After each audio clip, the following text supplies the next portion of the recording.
Hello dear student, জীবন বিজ্ঞান ও পরিবেশ পরিচয় চৌধুরী ভট্টাচার্য সাতরা পাবলিকেশন 2026 সালের রিভাইজড এবং আপডেটেড যে বইটি রয়েছে, এর দ্বিতীয় অধ্যায় জীবনের প্রবাহমানতা, এর হাতে কলমে যে প্রশ্নগুলো রয়েছে সেগুলো আজকে সলভ করব। তো প্রথম প্রশ্ন 1 নম্বর, জিন মূলত কোনটির অংশ? পেজ নম্বর 39।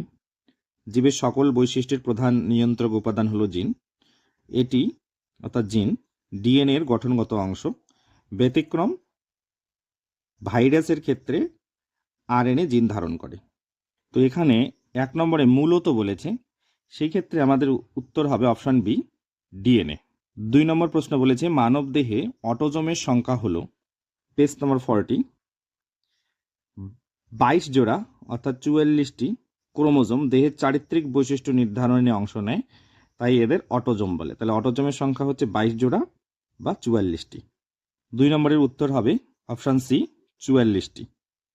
3 নম্বর বলেছে মানব দেহের মাইটোসিস কোষ বিভাজনে সদ্য সৃষ্ট অপত্যক কোষের প্রতিটি ক্রোমোজোম কটি ডিএনএ অণু কুণ্ডলীকৃত হয়ে গঠিত হয় তা স্থির করো। পেজ নম্বর 40।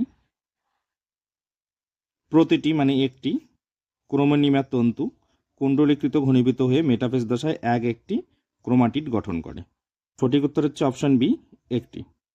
4 নম্বর কোশ্চেন বলেছে ক্রোমোজোমে অধিক ঘনত্বযুক্ত পুঁথির মতো অংশগুলিকে বলে, পেজ নম্বর 40, অধিক ঘনত্বযুক্ত পুঁথির মতো অংশগুলিকে ক্রোমোমিয়ার বলে। 4 নম্বরের সঠিক উত্তর হবে অপশন বি, ক্রোমোমিয়ার। 5 নম্বর কোশ্চেন বলেছে সেন্ট্রোমিয়ার ক্রোমোজোমের শেষ প্রান্তে থাকলে তাকে বলে, পেজ নম্বর 41, সেন্ট্রোমিয়ার ক্রোমোজোমের শেষ প্রান্তে থাকে, এটাকে বলা হয় টেলোসেন্ট্রিক। 5 নম্বর প্রশ্নের উত্তর হচ্ছে অপশন বি, টেলোসেন্ট্রিক। 6 নম্বর কোশ্চেন বলেছে স্যাটেলাইট থাকে ক্রোমোজোমের, এই যে স্যাটেলাইট, গৌণ খাঁজ, এই গৌণ খাঁজে স্যাটেলাইট থাকে। 6 নম্বর কোশ্চেনের সঠিক উত্তর হবে অপশন বি, গৌণ খাঁজে।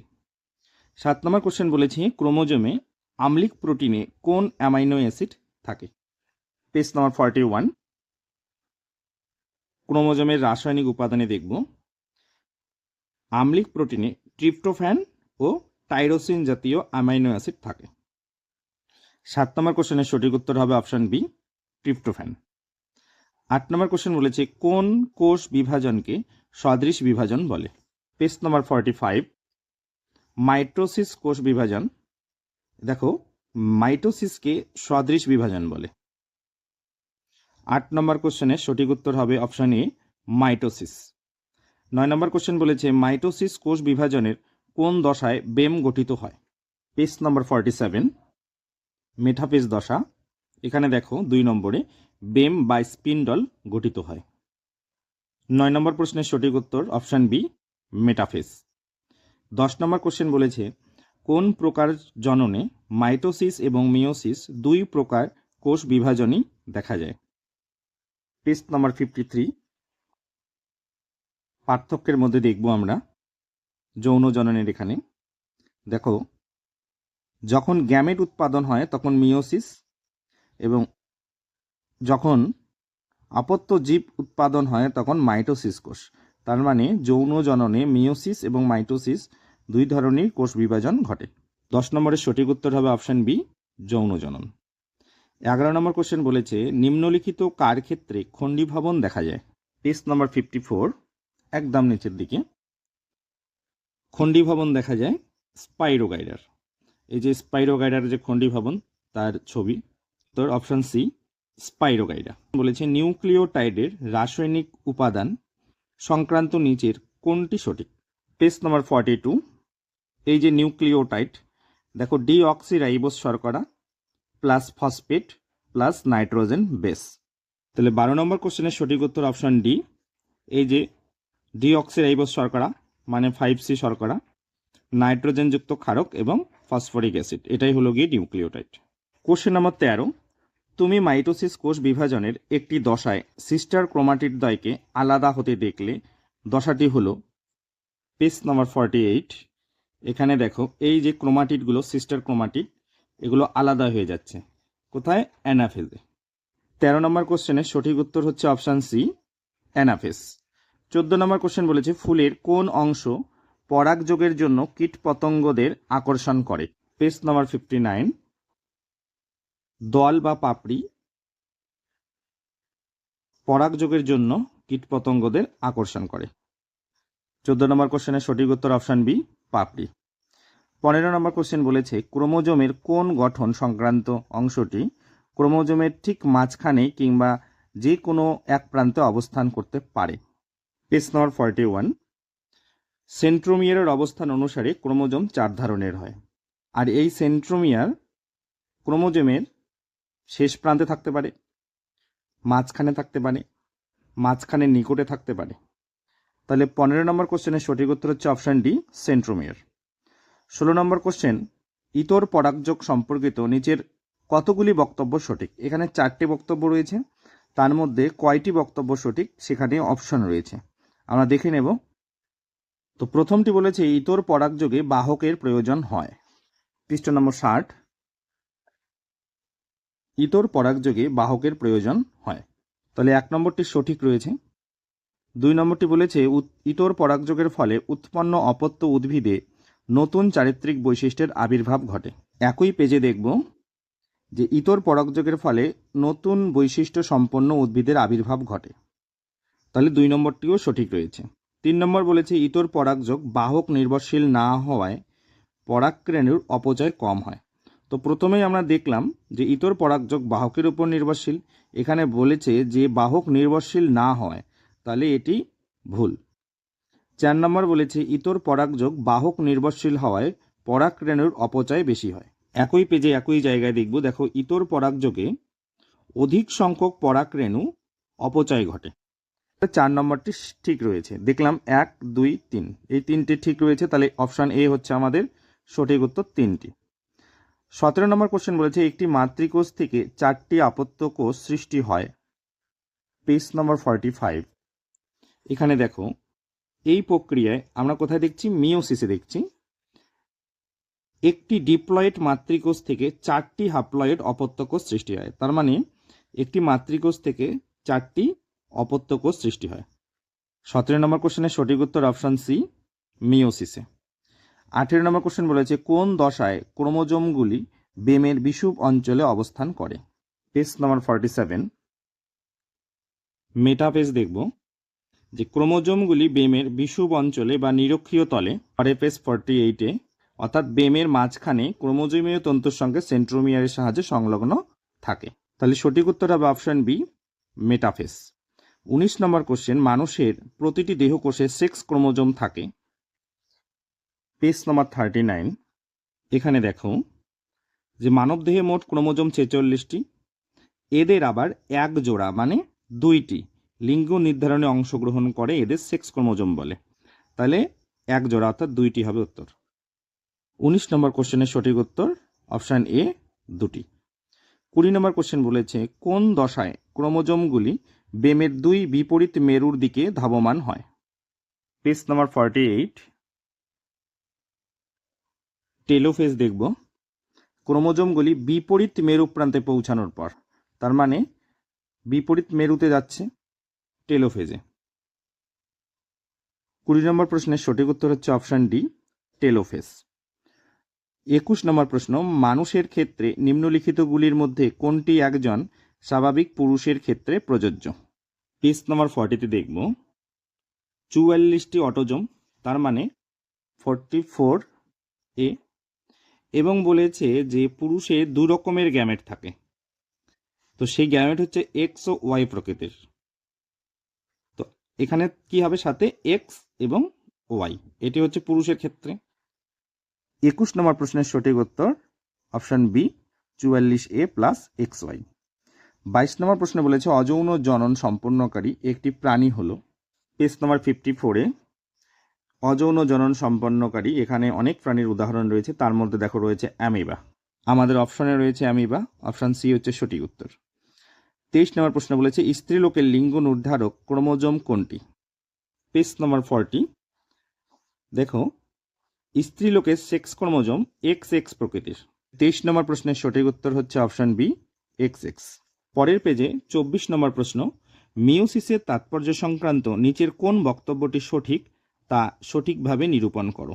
পেজ নম্বর 52, দেখো মিওসিসের তাৎপর্যে মিওসিস ডিপ্লয়েড অর্থাৎ 2n মাতৃকোষের ক্রোমোজোম সংখ্যায় হ্রাস ঘটিয়ে হ্যাপ্লয়েড অর্থাৎ n জননকোষ সৃষ্টি করে। তাহলে অপশান সি এটি হচ্ছে গিয়ে আমাদের সঠিক উত্তর। 25 নম্বর প্রশ্ন বলেছে দুটি গ্যামেটের মিলনকে বলে।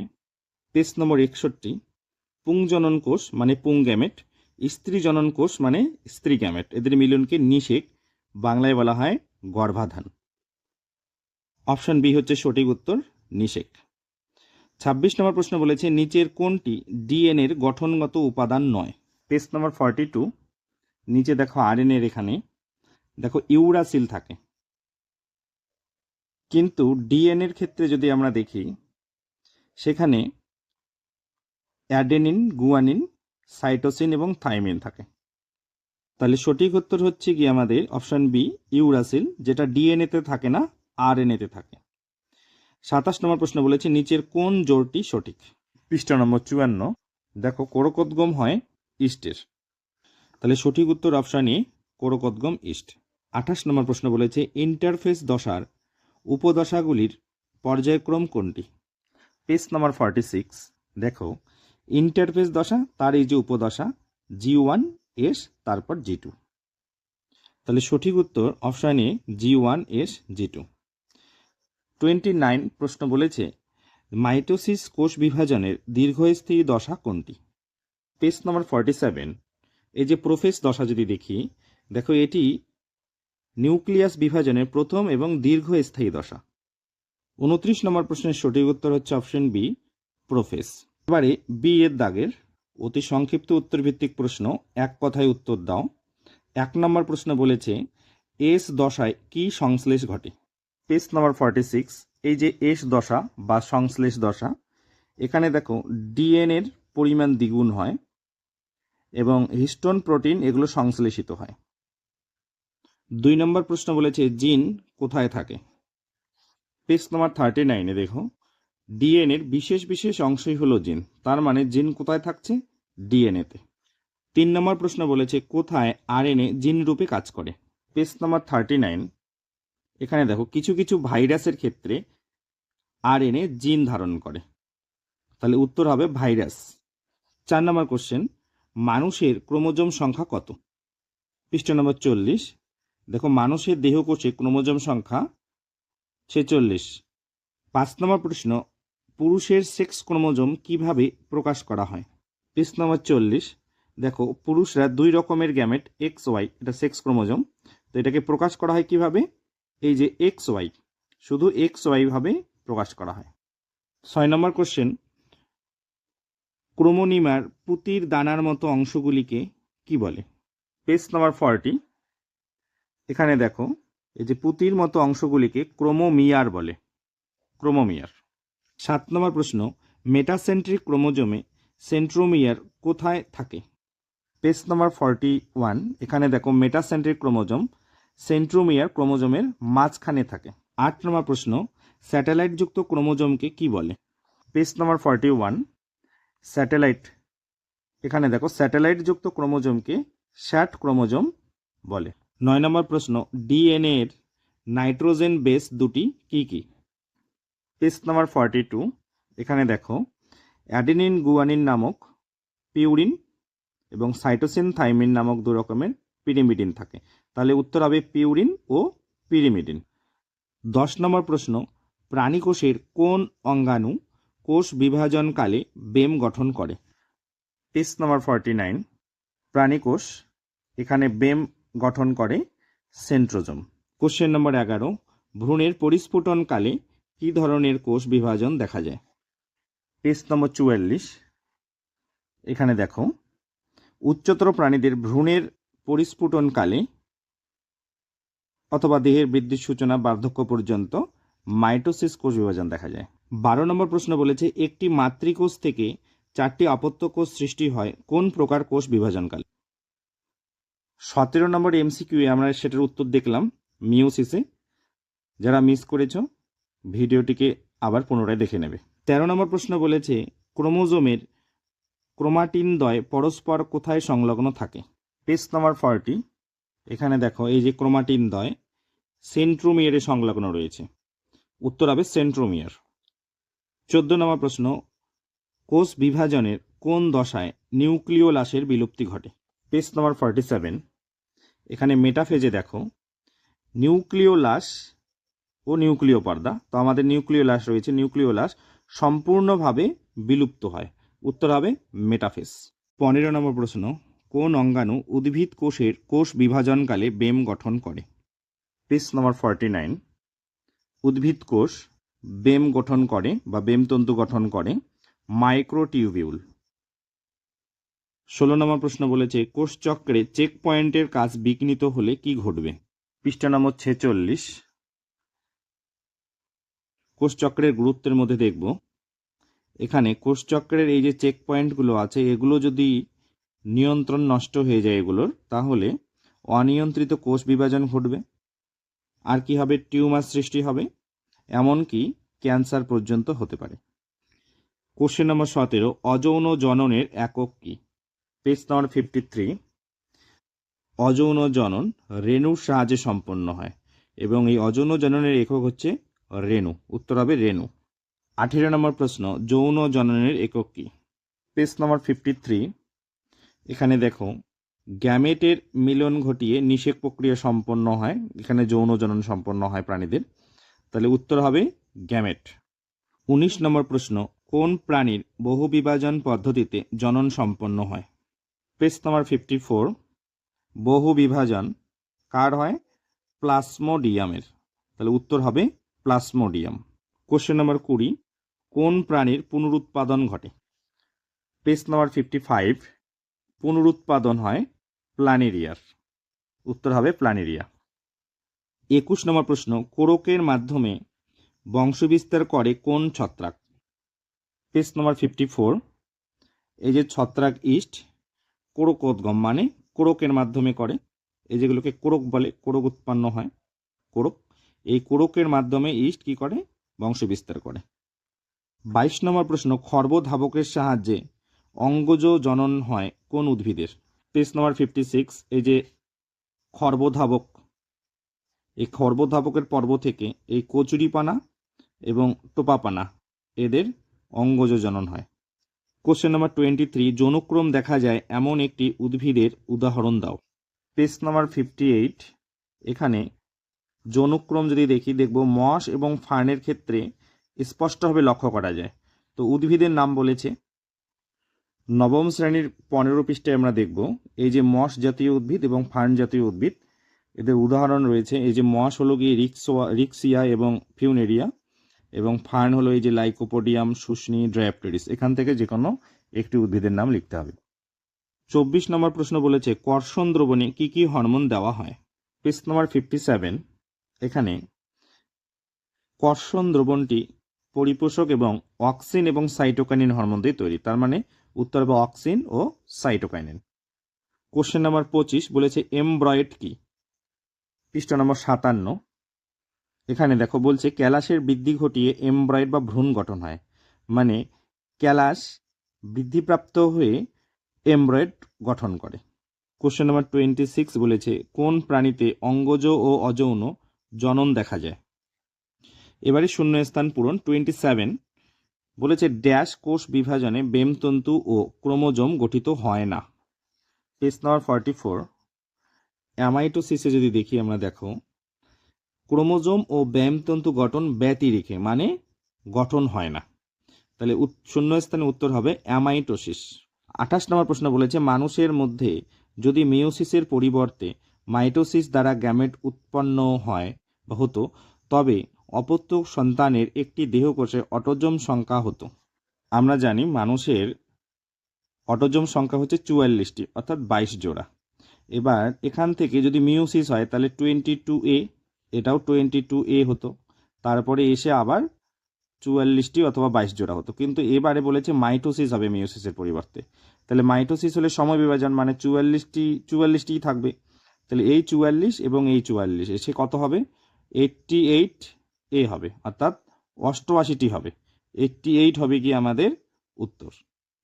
29 বলেছে ড্যাশ অণুর ঘন কুণ্ডলীকৃত গঠনই হলো ক্রোমোজোম। পেজ নম্বর 38। এখানে দেখো ডিএনএর কুণ্ডলীকৃত গঠনই হলো ক্রোমোজোম। তাহলে শূন্যস্থানে উত্তর হবে ডিএনএ। 30 নম্বর প্রশ্ন বলেছে জীবজগতে ভারসাম্য রক্ষা করার ড্যাশ গুরুত্ব। Page number 53। জননের যদি গুরুত্ব পড়ি আমরা, এখানে দেখব জীবজগতে ভারসাম্য রক্ষা করা, তাহলে উত্তর হবে জনন বা জননের। 31 নম্বর প্রশ্ন বলেছে মেরুদণ্ডী প্রাণীদের ভ্রূণের পরিস্ফুরণ ও বৃদ্ধির সময় ড্যাশ কোষ বিভাজন ঘটে। Page number 44। নিচের দিকে দেখব, দেখো উচ্চতর প্রাণী মানে মেরুদণ্ডী প্রাণী, ভ্রূণের পরিস্ফুরণ এবং দেহের বৃদ্ধির সূচনা হয় কি মাইটোসিস কোষ বিভাজনের মাধ্যমে, তাহলে শূন্যস্থানে উত্তর হবে মাইটোসিস। 32 নম্বর প্রশ্ন বলেছে ড্যাশ কোষ বিভাজন প্রজাতির ক্রোমোজোম সংখ্যা ধ্রুবক রাখে। Page number 52। দেখো মিওসিসের তাৎপর্যে দেখব প্রজাতির ক্রোমোজোম সংখ্যা ধ্রুবক রাখাই হচ্ছে এর কাজ, তাহলে শূন্যস্থানে উত্তর হবে মিওসিস। 33 নম্বর প্রশ্ন বলেছে কনজুগেশন পদ্ধতি উৎপাদিত প্রথম কোষটিকে ড্যাশ বলে, উত্তর হবে জাইগোস্পোর। 34 নম্বর প্রশ্ন বলেছে নিউক্লিওটাইড হলো 5 কার্বনযুক্ত শর্করা, নাইট্রোজেনযুক্ত ড্যাশ ও ফসফরিক অ্যাসিডের সমন্বিত গঠন। 42 পেজে দেখো নাইট্রোজেনযুক্ত বেস, তাহলে শূন্যস্থানে উত্তর হবে বেস। 35 নম্বর প্রশ্ন ড্যাশ ইন্টারফেস দশায় সর্বোচ্চ ঘনীভূত অবস্থায় থাকার কারণে গাঢ় বর্ণ রঞ্জিত হয়। পেজ নম্বর 43। এই যে হেটারোক্রোমাটিনে দেখব, দেখো ইন্টারফেস দশায় গাঢ় বর্ণ ধারণ করে, তাহলে শূন্যস্থানে উত্তর হবে হেটারোক্রোমাটিন। 36 নম্বর প্রশ্ন ড্যাশ বিশেষ মেরুত্বযুক্ত হওয়ায় ক্রোমোজোমের প্রান্তদ্বয়কে ক্ষয়ের হাত থেকে রক্ষা করে। পেজ নম্বর 41। টেলোমিয়ারে দেখব, টেলোমিয়ার ক্রোমোজোমের অন্য কোনো ক্রোমোজোমের কোনো অংশের সঙ্গে যুক্ত হতে দেয় না এবং এটা প্রান্তে থাকে, তাহলে এই শূন্যস্থানে উত্তর হবে টেলোমিয়ার। এবং এই কি করে প্রান্তে যুক্ত থেকে প্রান্তদ্বয়ের থেকে কি করে প্রান্তদ্বয়কে ক্ষয়ের হাত থেকে রক্ষা করে। এবারে সত্য অথবা মিথ্যা। 37 নম্বর প্রশ্ন বলেছে মাইটোসিস কোষ বিভাজনে ক্রসিং ওভার ঘটে। পেজ নম্বর 51। দেখো মিওসিসে এই যে ক্রসিং ওভার ঘটে মিওসিস, এখানে ভুল বলেছে, তাহলে 37 হচ্ছে গিয়ে মিথ্যা। এবারে বলেছে 38 নম্বর হাইড্রার কোরকোদ্গমের সাহায্যে জনন সম্পন্ন হয়। 54 নম্বর পৃষ্ঠা, এখানে দেখো হাইড্রার কোরকোদ্গম হয়, তাহলে 38 নম্বর প্রশ্ন ঠিক বলেছে, সত্য। 39 নম্বর বলেছে গ্রাফটিং এক ধরনের অঙ্গজ জনন। 56 পেজ, এখানে দেখো কৃত্রিম অঙ্গজ জনন, তার উদাহরণে রয়েছে গ্রাফটিং, তাহলে 39 হবে সত্য। 40 নম্বর বলেছে ডিম্বাণু শুধুমাত্র মাইটোসিসের ফলে উৎপন্ন হয়। পেজ নম্বর 45-এ দেখো মিওসিসের এখানে ডিম্বাশয়ে ডিম্বক মধ্যস্থ ডিম্বাণু উৎপন্ন হয়, তাহলে এখানে মাইটোসিসের কথা বলেছে, দেখলাম আমরা মিওসিসে, তাহলে এটি কি হবে মিথ্যা। এরপরে বলেছে 41 নম্বর ডিএনএতে অ্যাডেনিন হাইড্রোজেন বন্ধনী দিয়ে গুয়ানিনের সঙ্গে যুক্ত থাকে। পেজ নম্বর 42। এখানে দেখো অ্যাডেনিন থাইমিনের সঙ্গে যুক্ত থাকে, গুয়ানিনের সঙ্গে নয়, তাহলে গুয়ানিন থাকে সাইটোসিনের সঙ্গে, অবশ্যই হাইড্রোজেন বন্ধনী, কিন্তু অ্যাডেনিন থাইমিনের সঙ্গে থাকে, তাহলে 41 নম্বর হচ্ছে গিয়ে মিথ্যা। 42 নম্বর বলেছে হ্যাপ্লয়েড রেণু উৎপন্ন করার জন্য মাইটোসিস কোষ বিভাজন ঘটে। পেজ নম্বর 45। এখানে দেখো এই যে ডিপ্লয়েড মাতৃকোষ থেকে হ্যাপ্লয়েড উৎপন্ন হয় মিওসিসের মাধ্যমে, তাহলে 42 হচ্ছে গিয়ে মিথ্যা। 43 বলেছে কোষ চক্রের ইন্টারফেজে G2 উপদশায় ডিএনএ সংশ্লেষের জন্য প্রয়োজনীয় উৎসেচক তৈরি হয়। পেজ নম্বর 46। এখানে দেখো G2 দশা, এখানে 4 কার্বনযুক্ত পরিমাণ অর্থাৎ 4C পরিমাণ ডিএনএ ক্রোমোজোম দুটি ডিএনএ অণু বহন করে, তাহলে 43 হচ্ছে গিয়ে মিথ্যা। 44 নম্বর বলেছে প্রাণীকোষের মাইটোসিসের অ্যানাফেজ দশায় অপত্য ক্রোমোজোমের মেরুবর্তী চলন ঘটে। পেজ নম্বর 48। এখানে অ্যানাফেজে দেখব আমরা, দেখো ক্রোমোজোমগুলোর বিকর্ষণ যখন হয় ক্রোমোজোমগুলির মধ্যে, তখন এই যে উত্তর মেরুর দিকে এবং দক্ষিণ মেরুর দিকে সরে যেতে থাকে, তাহলে সেটাই হলো গিয়ে মেরুবর্তী চলন, তাহলে এটি হবে গিয়ে 44 নম্বর সত্য। 45 নম্বর প্রশ্ন বলেছে হ্যাপ্লয়েড প্রকৃতির হওয়ার জন্য জনন কোষে কোনো সমসংস্থ ক্রোমোজোম থাকে না। নম্বর 50। এখানে দেখো সমসংস্থ ক্রোমোজোম বলতে মাতৃকোষে পিতৃ এবং মাতৃ ক্রোমোজোমগুলো জোড়ায় জোড়ায় অবস্থান করে, এদেরকে আমরা সমসংস্থ ক্রোমোজোম বলি। তো এগুলো যখন থাকে তখন 2n থাকে। যখনই এগুলো কি হয়, হ্যাপ্লয়েডে চলে আসে n, তখন আর এগুলোকে আমরা জোটবদ্ধ দেখতে পারি না। তাহলে এখানে ঠিক বলেছে, উত্তর হবে সত্য। পরের প্রশ্ন বলেছে প্রথম জোটটির সম্পর্ক বুঝে দ্বিতীয় জোটটির শূন্য স্থানে উপযুক্ত শব্দ বসাও। 46 নম্বর বলেছে মেটাসেন্ট্রিক ক্রোমোজোম ভি আকৃতির এবং সাবমেটাসেন্ট্রিক ক্রোমোজোম তাহলে কেমন হবে। পেজ নাম্বার 48, এখানে দেখো এই যে সাবমেটাসেন্ট্রিক ক্রোমোজোম এল আকৃতির, এখানে উত্তর হবে এল। 47 নম্বর বলেছে খণ্ডীভবন স্পাইরোগেরা, মানে স্পাইরোগেরা খণ্ডীভবনের মাধ্যমে অজনজনন সম্পন্ন করে, তাহলে কোরকোদ্গমের মাধ্যমে কে করে। পেজ নাম্বার 54, এখানে দেখো কোরকোদ্গম আমরা ইস্ট লিখলেও হবে উত্তর, অথবা হাইড্রা, এখানে ইস্ট অথবা হাইড্রা যে কোনো একটা লিখলে হবে। 48 নম্বর বলেছে G1 দশা RNA সংশ্লেষ হয়, এস দশা কি হবে। পেজ নাম্বার 46, এখানে দেখো এস দশাকে সংশ্লেষ দশা বলা হয় কারণ ডিএনএ কি হয়, ডিএনএর পরিমাণটা দ্বিগুণ হয়ে যায় এবং ডিএনএ সংশ্লেষিত হয়, তাহলে এখানে এস দশায় উত্তর হবে ডিএনএ। 49 নম্বর প্রশ্ন বলেছে প্রোফেজের নিউক্লিয় পর্দা ও নিউক্লিওলাসের অবলুপ্তি, এখানে বলেছে ড্যাশ নিউক্লিয় পর্দা ও নিউক্লিওলাসের প্রাদুর্ভাব। পেজ নাম্বার 48, টেলোফেজে আমরা দেখব, এই যে টেলোফেজ, এখানে দেখো নিউক্লিয় পর্দার আবির্ভাব এবং নিউক্লিওলাসের আবির্ভাব, উত্তর হবে টেলোফেজ। 50 নম্বর প্রশ্ন বলেছে মাইটোসিস ভ্রূণমূল, মিওসিস কি হবে। পৃষ্ঠা নম্বর 45, এখানে আমরা মিওসিস যদি দেখি, উচ্চতর উদ্ভিদের পরাগধানীর পরাগরেণুর মাতৃকোষে। প্রশ্ন নম্বর 51 বলেছে জোর কলম আম, তাহলে জবা কি। পেজ নাম্বার 56, এখানে যদি আমরা শাখা কলম দেখি, জোর কলম বা শাখা কলম, সেখানে আমরা দেখতে পারবো এখানে গোলাপ, লেবু, আম, তুলো রয়েছে, কিন্তু জবা নেই, এখানে জবাও হবে, তাহলে এই ক্ষেত্রে উত্তর হবে আমাদের শাখা কলম। পরের প্রশ্ন বলেছে বি সদৃশটি বেছে লেখো, বলছে uracil, cytosine, adenine, thymine.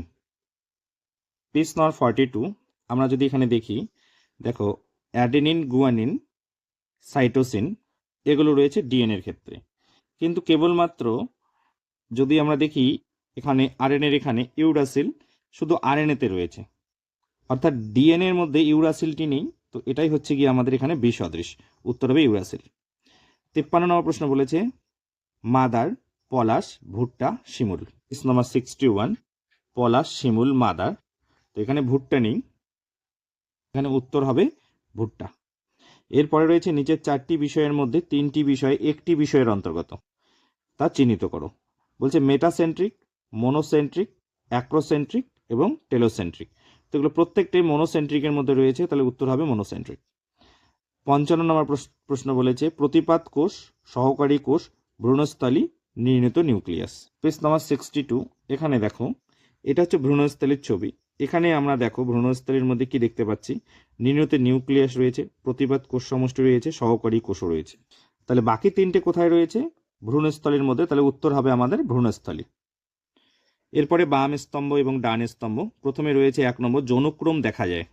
Page number 58, আমরা দেখলাম মস এবং ফার্নের ক্ষেত্রে স্পষ্টভাবে আমরা যৌনক্রম দেখতে পারি, তাহলে 1 নম্বর যৌনক্রম আমরা দেখতে পেলাম ফার্ন গাছে, তাহলে সি হচ্ছে গিয়ে 1 নম্বর। 2 বলেছে বেমের বিষুব অঞ্চলে ক্রোমোজোমগুলি অবস্থান করে, আমরা এর আগের প্রশ্নের উত্তর দেখেছি, ডি নম্বর হবে মেটাফেজ দশায়, এটি হবে গিয়ে 2। 3 নম্বরে বলেছে খর্বধাবক দেখা যায়, এই প্রশ্নের উত্তর আমরা দেখেছি কচুরিপানার মধ্যে খর্বধাবক, তাহলে বি হচ্ছে গিয়ে এর উত্তর 3। 4 নম্বর বলেছে জীবের শুষ্ক ওজন বেড়ে যাওয়াকে বলে। পেজ নাম্বার 62, একদম নিচের লাইনে দেখো, এখানে বলছে বৃদ্ধি হলো জীবের সজীব বস্তু শুষ্ক ভরের অপরিবর্তনীয়ভাবে বেড়ে যাওয়া, তাহলে 4 নম্বর জীবের শুষ্ক ওজন বেড়ে যাওয়াকে বলা হচ্ছে গিয়ে বৃদ্ধি, 4 হবে গিয়ে এর সাথে, এ হলো গিয়ে 4।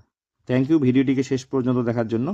পরের অংশ আমরা পরের ভিডিওতে নিয়ে আসবো, ভালো লাগলে অবশ্যই লাইক করে শেয়ার করে দেবে এবং তোমাদের কোনো মতামত থাকলে অবশ্যই কমেন্টে জানাবে।